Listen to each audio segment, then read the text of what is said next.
بسم اللہ الرحمن الرحیم۔ السلام علیکم ورحمۃ اللہ۔ قصص الانبیاء۔ آج ہم بات کر رہے ہیں اللہ تعالیٰ اور رسول اللہ صلی اللہ علیہ وسلم کا۔ اللہ تعالیٰ کے پیارے بندے اور دوست ابراہیم علیہ السلام کی تعریف فرمانا۔ ارشاد باری تعالیٰ ہے۔ ترجمہ: اور جب ابراہیم کو اس کے رب نے کئی باتوں میں آزمایا تو اس نے انہیں پورا کر دیا۔ فرمایا: بے شک میں تمہیں سب لوگوں کا پیشوا بنا دوں گا۔ کہا: اور میرے اولاد میں سے بھی؟ فرمایا: میرا عہد ظالموں کو نہیں پہنچے گا۔ سورہ البقرہ۔ جب ابراہیم علیہ السلام نے بڑی تکلیف کے باوجود اپنے پروردگار کے حکم کو پورا کر دیا تو اللہ تبارک و تعالیٰ نے ان کو لوگوں کا پیشوا بنا دیا کہ لوگ ان کی اتباع کریں اور ان کی ہدایت پر عمل کریں۔ خلیل اللہ نے بارگاہ خداوندی میں عرض کیا کہ یہ منصب امامت ان کے اولاد میں باقی رہے۔ ان کی یہ دعا بھی اللہ تبارک و تعالیٰ نے قبول فرمائی اور منصب امامت ان کے سپرد کر دیا، لیکن ظالمین کو مستثنیٰ قرار دیا۔ یہ وعدہ صرف ان کی باعمل علماء اولاد کے لیے رکھا، جیسے کہ ارشاد باری تعالیٰ ہے۔ ترجمہ: اور ہم نے ابراہیم، اسحاق اور یعقوب علیہ السلام بخشا، ہم نے سب کو ہدایت دی، اور اس سے پہلے ہم نے نوح علیہ السلام کو ہدایت دی اور اس کے اولاد میں سے داؤد اور سلیمان اور ایوب اور یونس اور موسیٰ اور ہارون علیہ السلام میں، اور اسی طرح ہم نیکوکاروں کو بدلہ دیتے ہیں۔ اور زکریا اور یحییٰ اور عیسیٰ اور الیاس علیہ السلام نیکوکاروں سے ہیں، اور اسماعیل اور الیاس اور یونس اور لوط علیہ السلام، اور ہم نے سب کو سارے جہاں والوں پر بزرگی دی، اور ان کے باپ دادا اور ان کی اولاد اور ان کے بھائیوں میں سے بعضوں کو ہم نے ہدایت دی، اور ہم نے انہیں پسند کیا اور سیدھے راہ پر چلایا۔ سورہ الانعام۔ ومن ذریتہ میں جو ضمیر ہے قول کے مطابق حضرت ابراہیم علیہ السلام کی طرف لوٹتے ہیں۔ لوط علیہ السلام ان کے بھتیجے تھے، لیکن تغلیباً ان کو بھی حضرت ابراہیم علیہ السلام کی ذریات میں داخل رکھا گیا۔ اس طرح ان لوگوں کا جواب ہو گیا جو یہ کہتے ہیں کہ ضمیر حضرت نوح علیہ السلام کی طرف لوٹتے ہیں، جیسے کہ ہم نے ان کے قصے میں ذکر کر آئے ہیں۔ واللہ اعلم۔ ارشاد باری تعالیٰ ہے۔ ترجمہ: اور ہم نے نوح اور ابراہیم علیہ السلام کو بھیجا تھا، اور ہم نے ان دونوں کی اولاد میں نبوت اور کتاب رکھی تھی۔ سورہ الحدید۔ چنانچہ ہر وہ کتاب جو حضرت ابراہیم علیہ السلام کے بعد نبیوں میں سے کسی نبی پر آسمان سے نازل ہوئی تو وہ انہی کے اولاد اور جماعت کے نبی تھے، اور یہ ایسے نعمت عظیم ہے جو اللہ تعالیٰ نے انہیں عطا فرمایا ہے، جس کے آگے تمام نعمتیں ہیچ ہیں، اور ایسے مرتبہ ہے جس کا مقابلہ نہیں کیا جا سکتا۔ اور یہ اس طرح ہوا کہ اللہ تبارک و تعالیٰ نے ان کے سلب سے دو عظیم صالح لڑکے عطا فرمائے۔ پہلے حضرت اسماعیل علیہ السلام ہیں جو حضرت ہاجرہ رضی اللہ عنہا سے پیدا ہوئے، پھر اسحاق علیہ السلام ہیں جو سارہ رضی اللہ عنہا سے پیدا ہوئے، پھر آگے اسحاق علیہ السلام سے یعقوب علیہ السلام پیدا ہوئے۔ انہی کا لقب اسرائیل ہے، اور انہی کی طرف تمام نبیوں کے نسبت ہے۔ چنانچہ انہی میں نبوت چلی اور سلسلے بہت کثیر رہا، چنانچہ ان کی تعداد کا علم ہی نہیں، سوائے اس ذات کے جس نے ان نبیوں کو بھیجا اور انہیں رسالت و نبوت سے سرفراز فرمایا، حتیٰ کہ بنی اسرائیل کے انبیاء کا یہ سلسلہ حضرت عیسیٰ بن مریم علیہ السلام پر آ کر ختم ہو گیا۔ دوسری طرف حضرت اسماعیل علیہ السلام ہیں۔ عرب کے قبائل انہی سے ہیں، جیسے کہ ہم انشاءاللہ تعالیٰ آئندہ بیان کریں گے۔ ان کا سلسلہ ہے سوائے خاتم الانبیاء حضرت محمد صلی اللہ علیہ وسلم کے کوئی اور نبی نہیں ہیں، آپ ہی تمام نبیوں کے سردار ہیں۔ دنیا اور آخرت میں اولاد آدم کے لیے باعث فخر ہیں۔ محمد بن عبداللہ بن عبد المطلب بن ہاشم القرشی المکی ثم المدنی صلاۃ اللہ وسلام علیہ۔ چنانچہ اس سلسلے اور پورے شاخ میں سوائے اس پیش قیمت ہیرے، چمکدار موتی اور ہار کے علاوہ کوئی نبی مبعوث نہیں ہوا۔ آپ ہی تمام جماعتوں کے سرمایہ افتخار ہیں۔ قیامت کے دن اولین اور آخرین تمام لوگ آپ پر رشک کریں گے۔ مسلم شریف کی روایات میں آپ صلی اللہ علیہ وسلم کا ارشاد ہے، قریب ہے کہ میں مقام محمود پر فائز کیا جاؤں کہ جسے دیکھ کر تمام مخلوق رشک کریں گے، حتیٰ کہ ابراہیم علیہ السلام بھی۔ اسی اثنا میں آپ نے اپنے والد ماجد حضرت ابراہیم علیہ السلام کی عظیم مدح فرمائی، جس سے معلوم ہو رہا ہے کہ حضور صلی اللہ علیہ وسلم کے بعد دنیا اور آخرت میں تمام انبیاء سے افضل ابراہیم علیہ السلام ہی ہیں۔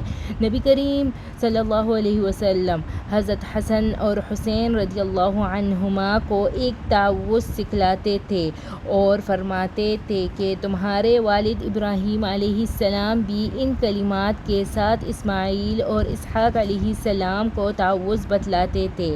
چنانچہ وہ کلمات یہ ہیں: اعوذ بکلمات اللہ التامات من کل شیطان وہامہ ومن کل عین لامہ۔ ارشاد باری تعالیٰ ہے، اور یاد کر وہ جب ابراہیم علیہ السلام نے کہا، اے میرے پروردگار، مجھ کو دکھا کہ تو مردے کو کس طرح زندہ کرے گا۔ فرمایا، کیا تم یقین نہیں لاتے؟ کیوں نہیں، لیکن اس واسطے چاہتا ہوں کہ میرے دل کو تسکین ہو جائے۔ فرمایا، تو 4 جانور اڑنے والے پکڑ لے، پھر انہیں اپنے ساتھ حلالے پر ہر پہاڑ پر ان کے بدن کا ایک ٹکڑا رکھ دے، پھر ان کو بلا، تیرے پاس دوڑتے ہوئے آئیں گے، اور جان لے کہ بے شک اللہ تعالیٰ زبردست حکمت والا ہے۔ مفسرین نے اس سوال کے اسباب کا ذکر کیا ہے، جسے ہم نے اپنے تفسیر میں واضح طور پر تفصیل سے بیان کیا ہے۔ حاصل یہ ہے کہ اللہ تبارک و تعالیٰ نے حضرت ابراہیم علیہ السلام کے سوال کا جواب دیتے ہوئے ان کو حکم دیا کہ آپ 4 پرندے لیجئے۔ وہ پرندے کون سے تھے اور اس بارے میں اختلاف ہے۔ ہر جواب پر مقصود حاصل ہو جاتا ہے۔ پھر ان کو حکم دیا کہ ان کے خون اور پروں کو ایک جگہ جمع کر لے اور ایک دوسرے کے ساتھ خلط ملط کر دے، پھر ان کے حصے کر کے ایک ایک پہاڑ پر رکھنے کا حکم دیا۔ ابراہیم علیہ السلام نے یہ سارا کام کر لیا۔ پھر حکم ہوا کہ ان کو ان کے رب کے حکم سے بلائیں۔ جب انہوں نے ان کو آواز دی تو ہر پرندے کا عوض الگ الگ ہو کر جڑ گیا اور ہر پر اپنے ساتھی پر کی طرف چلا آیا، حتیٰ کہ ہر پرندے کا پورا بدن اسی طرح تیار ہو گیا جس طرح کہ وہ پہلے تھا۔ ابراہیم علیہ السلام یہ سارا منظر دیکھ رہے تھے۔ انہیں اس ذات کی قدرت تو نظر آ رہی تھی کہ جب وہ کسی شے کو کن کہہ دے تو وہ چیز فوراً ہو جاتی ہے۔ پھر وہ پرندے ابراہیم علیہ السلام کی طرف دوڑتے چلے آئے تاکہ ان کو خوب اچھی طرح مشاہدہ حاصل ہو جائے۔ چنانچہ بجائے اڑ کر آنے کے دوڑتے ہوئے آئے۔ کہا جاتا ہے کہ ابراہیم علیہ السلام کو یہ حکم ملا تھا کہ ان پرندوں کے سر کو اپنے ہاتھ میں پکڑ رکھے۔ چنانچہ جب پرندے ان کی طرف دوڑتے ہوئے آئے، ابراہیم علیہ السلام نے پرندے کا سر ڈال دیا، جو اپنے باقی بدن کے ساتھ مل کر مکمل ہو گیا۔ بے شک کوئی عبادت کے لائق نہیں سوائے اللہ تعالیٰ کے۔ ابراہیم علیہ السلام کو یہ بات اچھی طرح معلوم تھی کہ اللہ تعالیٰ کو یہ قدرت حاصل ہے کہ وہ مردے کو زندہ فرما دیں گے۔ اس بارے میں ان کو یقینی علم حاصل تھا، اس میں کوئی شک کی گنجائش نہ تھی، لیکن وہ اپنے آنکھوں سے یہ منظر دیکھنا چاہتے تھے۔ علم الیقینی سے عین الیقینی کی طرف ترقی چاہ رہے تھے۔ اللہ تعالیٰ نے ان کے سوال کے مطابق اور ان کے مقصد کو اور خواہش کو پورا فرما دیا۔ اے اہل کتاب، ابراہیم علیہ السلام کے معاملے میں کیوں جھگڑتے ہو، حالانکہ تورات اور انجیل تو اس کے بعد تورات اترے ہیں، کیا تم نہیں سمجھتے؟ ہاں، تم وہ لوگ ہو کہ جس چیز کا تمہیں علم تھا اس میں تو جھگڑے، بس اس چیز میں کیوں جھگڑتے ہو جس چیز کا تمہیں علم ہی نہیں ہے، اور اللہ تعالیٰ جانتا ہے اور تم نہیں جانتے۔ ابراہیم علیہ السلام نہ یہودی تھے اور نہ نصرانی، لیکن سیدھے راستے والے مسلمان تھے اور مشرکوں میں سے نہ تھے۔ لوگوں میں سب سے زیادہ قریب ابراہیم علیہ السلام کے وہ لوگ تھے جنہوں نے اس کی تابعداری کی، اور یہ نبی اور جو اس نبی پر ایمان لائے، اور اللہ تعالیٰ ایمان والوں کا دوست ہے۔ اللہ تبارک و تعالیٰ نے یہود و نصارہ دونوں فریقوں کے دعوے کی نگراں فرمائی۔ ان کا دعویٰ یہ تھا کہ ابراہیم خلیل اللہ علیہ السلام ان کی ملت اور طریقے پر تھے۔ اللہ تعالیٰ نے ان کے اس قول سے ابراہیم علیہ السلام کو بری رکھا اور یہود نصارہ کے جہل و قلت عقل کی زیادتی کو اپنے اس قول میں بیان فرمایا کہ تورات اور انجیل تو ابراہیم علیہ السلام کے۔ اللہ تعالیٰ نے واضح طور پر بیان فرما دیا کہ ابراہیم علیہ السلام دین الحنیف پر تھے۔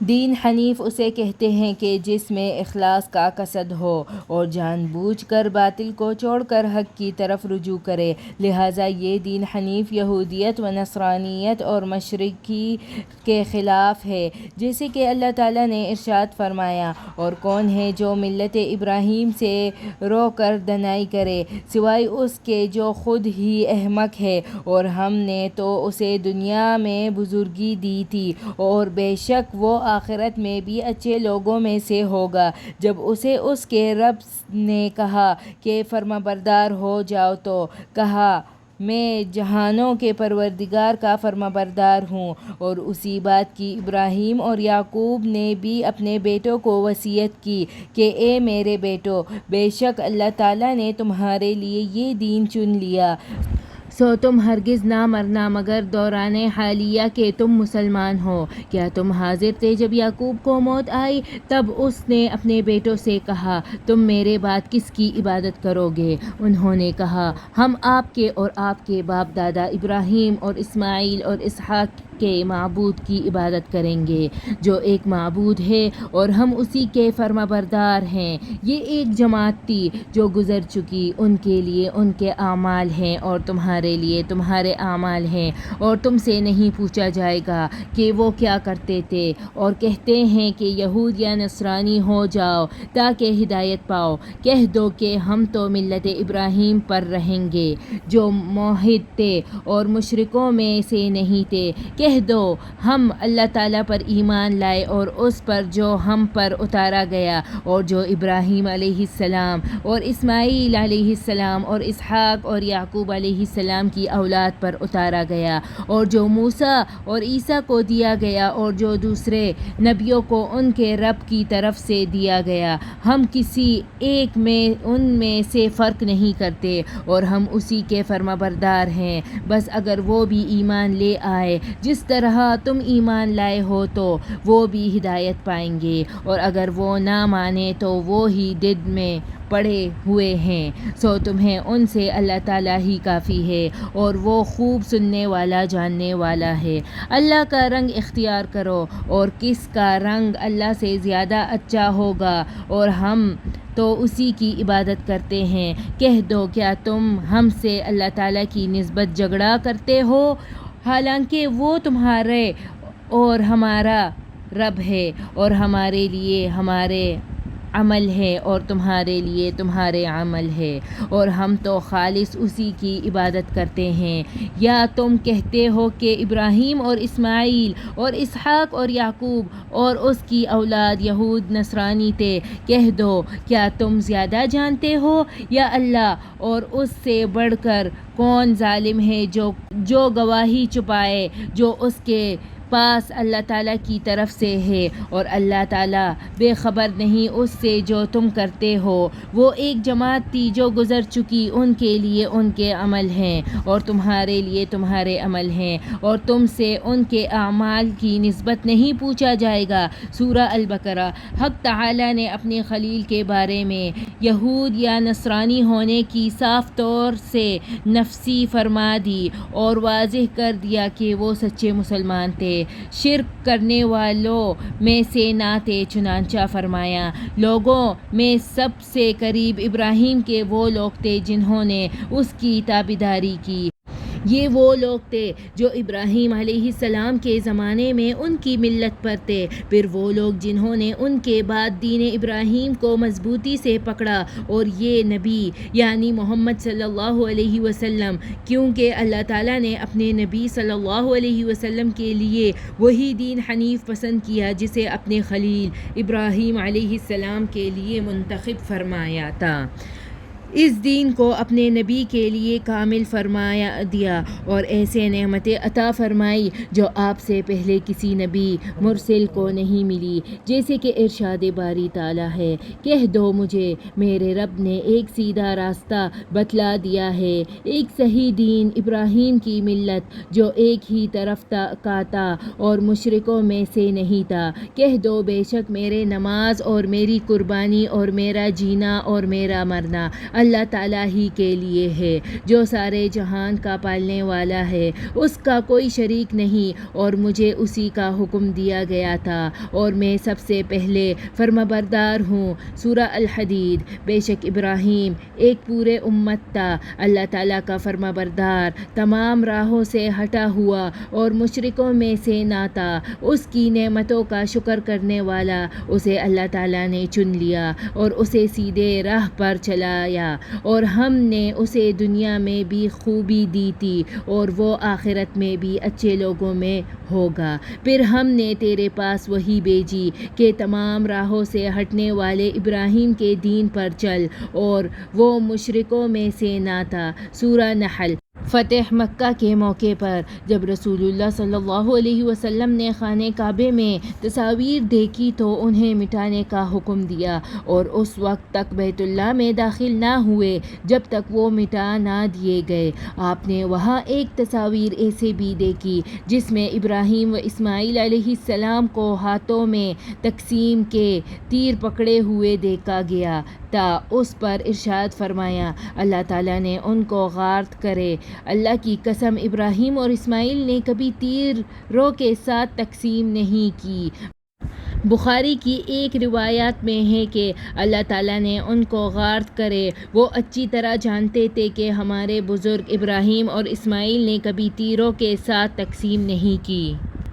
اللہ تعالیٰ کے ارشاد، امت سے مراد پیشوا امام ہدایات یافتہ خیر اور بھلائی کی طرف بلانے والے مراد ہے جس کی اقتداء کی جائے، اور قانت اللہ سے مراد ہے کہ وہ اپنے حالات، حرکات و سکنات میں اللہ تعالیٰ سے ڈرانے والے ہو، اور حنیف یعنی بصیرت پر مخلص ہو، شاکرہ یعنی اپنے تمام اعتداء و جوارح، دل، زبان اور اعمال سے اپنے پروردگار کے شکر میں مصروف ہو، اجتنبہ یعنی اللہ تعالیٰ نے انہیں اپنے ذات اور رسالت کے لیے منتخب فرما لیا، اپنے خلیل بنا لیا، اور دنیا اور آخرت کی بھلائیاں انہیں عطا فرما دی۔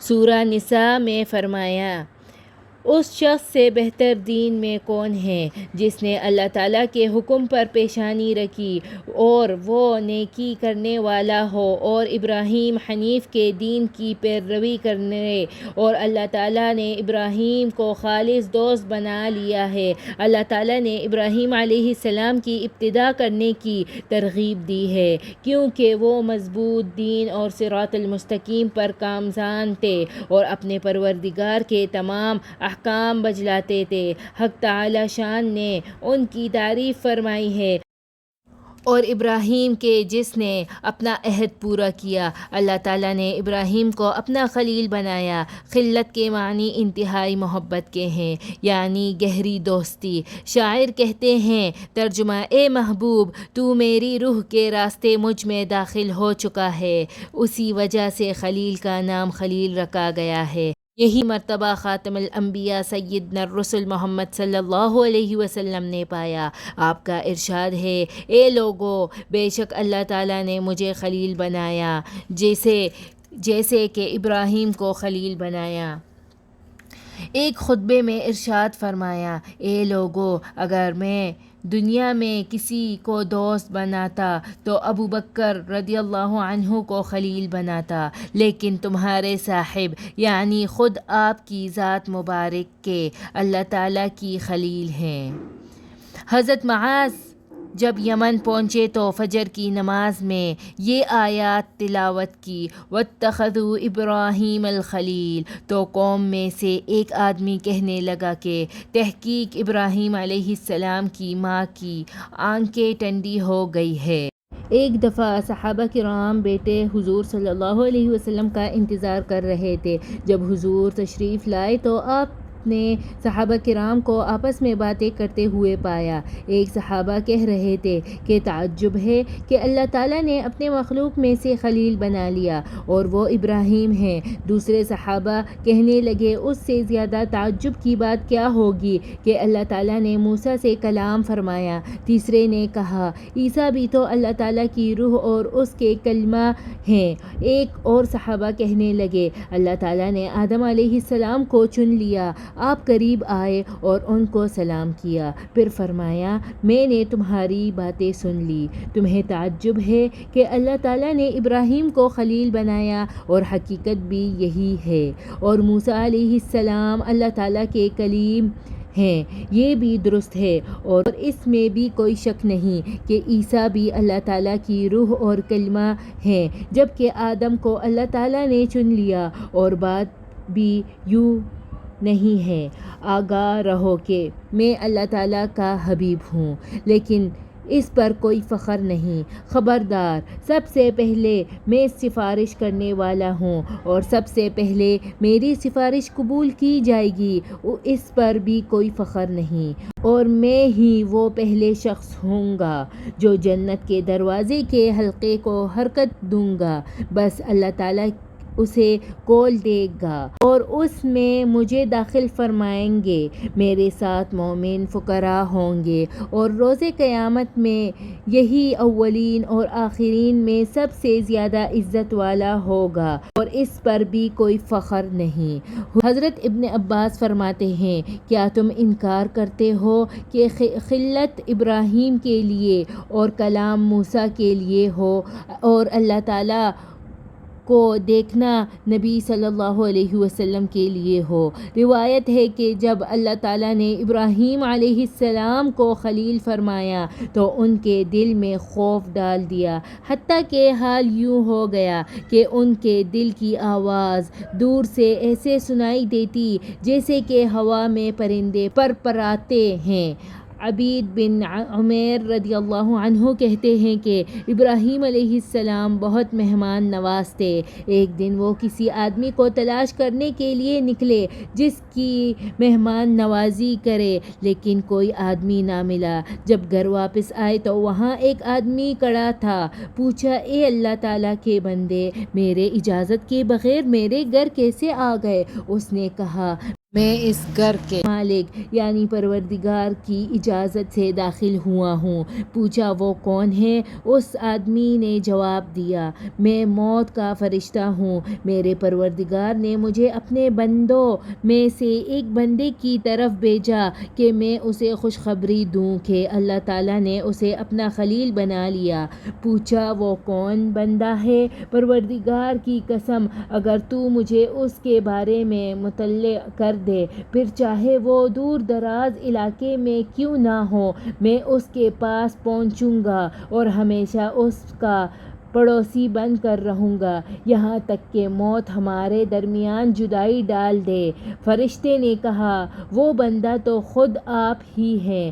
اس پر حیرت سے کہا میں؟ اس نے کہا ہاں۔ فرمایا مجھے میرے پروردگار نے کیوں نہ کر خلیل بنا لیا؟ فرشتے نے کہا کیونکہ آپ لوگوں کو عطا کرتے ہیں اور ان سے سوال نہیں کرتے۔ اللہ تعالیٰ نے قرآن پاک میں جگہ جگہ ابراہیم علیہ السلام کا تذکرہ تعریف کے ساتھ فرمایا ہے۔ کہتے ہیں کہ وہ 35 جگہیں ہیں جن میں سے 15 مقامات صرف سورہ بقرہ میں ہیں۔ اس کے علاوہ ابراہیم علیہ السلام ان 5 اول العزم پیغمبروں میں سے ہیں جن کے اسم گرامی سورہ احزاب اور سورہ شورى میں موجود ہیں، اور نبی کریم صلی اللہ علیہ وسلم کے بعد آپ تمام پیغمبروں سے افضل و اعلی العزم پیغمبر ہیں۔ جب حضور صلی اللہ علیہ وسلم شب معراج میں 7ویں آسمان پر تشریف لے گئے تو آپ کو بیت المعمور سے ٹیک لگائے محول سطر الحط پایا۔ بیت المعمور آسمانوں میں فرشتوں کا خانہ کعبہ ہے جہاں روزانہ 70,000 فرشتے آتے ہیں، پھر قیامت تک دوبارہ ان کی باری نہیں آتی۔ حضرت انس رضی اللہ عنہ کی حدیث میں ہے کہ ابراہیم علیہ السلام چھٹے آسمان میں اور موسیٰ علیہ السلام 7ویں آسمان پر تھے۔ اس حدیث پر جرح کی گئی ہے اور یہی حدیث صحیح ہے۔ رسول اللہ صلی اللہ علیہ وسلم کا ارشاد ہے کہ کریم ابن کریم ابن کریم ابن کریم یوسف بن یعقوب بن اسحاق بن ابراہیم خلیل الرحمن ہیں۔ ایک اور حدیث سے بھی ابراہیم علیہ السلام کی موسیٰ علیہ السلام پر فضیلت معلوم ہوتی ہے، جس میں رسول اللہ صلی اللہ علیہ وسلم کا ارشاد ہے کہ میں نے تیری دعا اس دن کے لیے چھوڑ دی ہے جس دن تمام مخلوق میرے پاس آئیں گے حتیٰ کہ ابراہیم بھی، اور یہی وہ مقام محمود ہے جس کے بارے میں رسول اللہ صلی اللہ علیہ وسلم نے خبر دی ہے کہ روز قیامت میں اول آدم کا سردار ہوں گا اور کوئی فخر نہیں ہے۔ پھر آپ نے حضرت آدم علیہ السلام سے لوگوں کی شفاعت طلب کرنے کا ذکر فرمایا ہے، پھر نوح، پھر ابراہیم، پھر موسیٰ، پھر عیسیٰ سے، یہاں تک کہ تمام انبیاء عذر پیش کر دیں گے۔ آخر میں لوگ محمد صلی اللہ علیہ وسلم کے پاس آئیں گے، بس وہ فرمائیں گے کہ وہاں میں کیا کروں گا، ہاں میں اس لائق ہوں۔ حضرت ابو ہریرہ رضی اللہ عنہ سے روایت ہے کہ رسول اکرم صلی اللہ علیہ وسلم سے پوچھا گیا کہ لوگوں میں سب سے زیادہ باعزت کون ہے؟ ارشاد فرمایا کہ جو ان میں سب سے زیادہ اللہ تعالیٰ سے ڈرنے والا ہے۔ لوگوں نے کہا ہم آپ سے اس بارے میں نہیں پوچھ رہے۔ حضور صلی اللہ علیہ وسلم نے فرمایا تو پھر اکرم الناس یوسف اللہ تعالیٰ کے نبی تھے جو کہ ابن نبی ابن خلیل ہیں۔ صحابہ کرام نے عرض کیا کہ ہم اس کے متعلق تو سوال نہیں کر رہے۔ آپ صلی اللہ علیہ وسلم نے فرمایا تو کیا تم مجھ سے عرب کے قبیلوں کے بارے میں پوچھ رہے ہو؟ تو لوگوں نے کہا ہاں۔ فرمایا ان کے جو لوگ زمانہ جاہلیت میں اچھے تھے وہ اسلام لانے کے بعد بھی اچھے تھے جبکہ دین کی سمجھ حاصل کر لیے۔ رسول اللہ صلی اللہ علیہ وسلم کا ارشاد ہے کریم ابن کریم ابن کریم ابن کریم یوسف بن یعقوب بن اسحاق بن ابراہیم خلیل اللہ ہے۔ بخاری میں بھی اسی طرح کی روایت ہے۔ حضرت ابن عباس کی روایت میں ہے کہ قیامت کے دن لوگ ننگے اور بے ختنے اٹھائے جائیں گے۔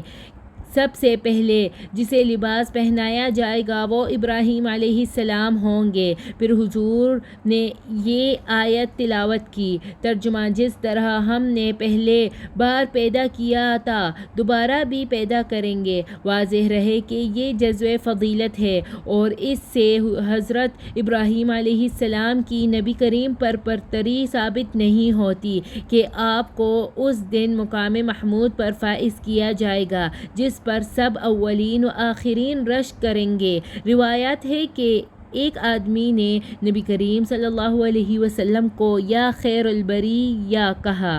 آپ نے فرمایا کہ وہ ابراہیم تھے۔ آپ کا یہ فرمانا بطور تواضع کے تھا کیونکہ ابراہیم خلیل آپ کے والد ہیں۔ آپ کا ارشاد ہے مجھے انبیاء پر فضیلت مت دو، فرمایا مجھے موسیٰ پر فضیلت مت دو کیونکہ روز قیامت لوگوں پر بے ہوشی طاری ہو جائے گی۔ سب سے پہلے میں ہوش میں آؤں گا تو میں دیکھوں گا کہ موسیٰ عرش کے پائے کو پکڑے ہوئے ہوگا، بس میں نہیں جانتا کہ وہ مجھ سے پہلے ہوش میں آئیں گے یا طور کی بے ہوشی کے بدلے میں بے ہوش ہی نہیں ہوں۔ یہ تمام فضائل ان احادیث کے منافی نہیں ہیں جن میں یہ ہے کہ آپ صلی اللہ علیہ وسلم قیامت کے دن اول آدم کے سردار ہوں گے۔ صحیح مسلم میں ابی بن کعب کی حدیث ہے کہ قیامت کے دن تمام لوگ میری طرف رجوع کریں گے حتیٰ کہ ابراہیم بھی، اور جبکہ ابراہیم علیہ السلام کا مقام یہ ہے کہ آپ رسولوں میں افضل رسول اور اول العزم پیغمبر ہیں، لہٰذا نماز کو یہ حکم ہے کہ اپنے تشہد میں یہ کہے جو بات صحیحین میں ثابت ہے کہ صحابہ کرام نے پوچھا کہ اے اللہ تعالیٰ کے رسول، آپ پر سلام بھیجنے کا طریقہ تو ہم جان گئے ہیں لیکن آپ پر درود کیسے بھیجیں؟ ارشاد فرمایا کہ یوں کہو اللہم صل علی محمد وعلی آل محمد کما صلیت علی ابراہیم وعلی آل ابراہیم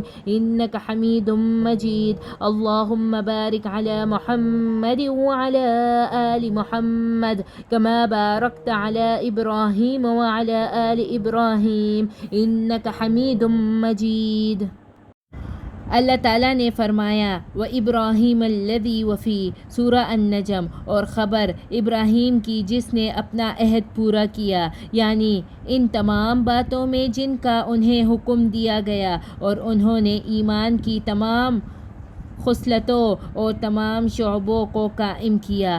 آپ بڑے کاموں کو سر انجام دیتے ہوئے چھوٹے حکموں کو نظر انداز نہیں کرتے تھے اور بڑی مصلحتیں ان کو چھوٹی باتیں نہیں بلاتے تھے۔ ارشاد ہے اور جب ابراہیم کو اس کے رب نے کئی باتوں میں آزمایا تو اس نے انہیں پورا کر دیا۔ اللہ تعالیٰ نے طہارت کے ساتھ امتحان لیا کہ وہ طہارت 5 تو سر میں ہیں اور 5 جسم میں۔ سر کی طہارت 3 یہ ہے: مونچھ کا کاٹنا، کلی کرنا، مسواک کرنا، ناک میں پانی ڈالنا اور سر میں مانگ لگانا۔ جسم کی طہارت 3 یہ ہیں: ناخن تراشنا، زیر ناف بال لینا، ختنہ کرنا، بغل کے بال لینا، پیشاب پاخانے کے بعد پانی سے پاکی اور صفائی کرنا۔ فطرت میں 5 چیزیں ہیں: ختنہ کرنا، زیر ناف بالوں کی صفائی، مونچھوں کو کاٹنا، ناخن تراشنا اور بغل کے بال لینا۔ رسول اللہ صلی اللہ علیہ وسلم کا ارشاد ہے کہ 10 چیزیں فطرت میں سے ہیں: مونچھیں کاٹنا، داڑھی بڑھانا، مسواک کرنا، ناک میں پانی ڈالنا، ناخن کاٹنا، انگلیوں کے جوڑوں کو دھونا، بغل کے اور زیر ناف بالوں کو لینا اور پانی سے استنجا کرنا۔ حضرت ابراہیم علیہ السلام کی عمر اور ختنے کے بارے میں بیان آگے آئے گا۔ غرض ابراہیم علیہ السلام اللہ تعالیٰ کی عبادت میں اخلاص اور خشوع و خضوع کے ساتھ مشغول رہتے تھے۔ ان تمام باتوں کے باوجود اپنے بدن کی صفائی ستھرائی اور نظافت سے غافل نہیں ہوتے تھے۔ اپنے جسم کے ہر عضو کی صفائی، زینت، اصلاح اور تحسین سے رکھتے تھے، گویا کہ ہر عضو کو اس کا حق عطا فرماتے تھے۔ جو چیزیں عیب دار ہوتی انہیں دور کرتے تھے، خواہ وہ بالوں کی صفائی ہو، ناخن بڑھ جانے پر ان کا کاٹنا ہو، اسی طرح سے دانتوں کی میل، کچیل، پیلاہٹ وغیرہ غرض ہر چیز کی صفائی فرماتے تھے۔ چنانچہ اللہ تعالیٰ نے ارشاد فرمایا، ترجمہ اور خبر ابراہیم کی جس نے اپنا عہد پورا کیا۔ اس میں ابراہیم علیہ السلام کی عظیم مدح ہے۔ اگر آپ کو میری ویڈیو اچھی لگی ہو تو پلیز میرے چینل کو لائک کریں، سبسکرائب کریں اور شیئر کریں۔ شکریہ۔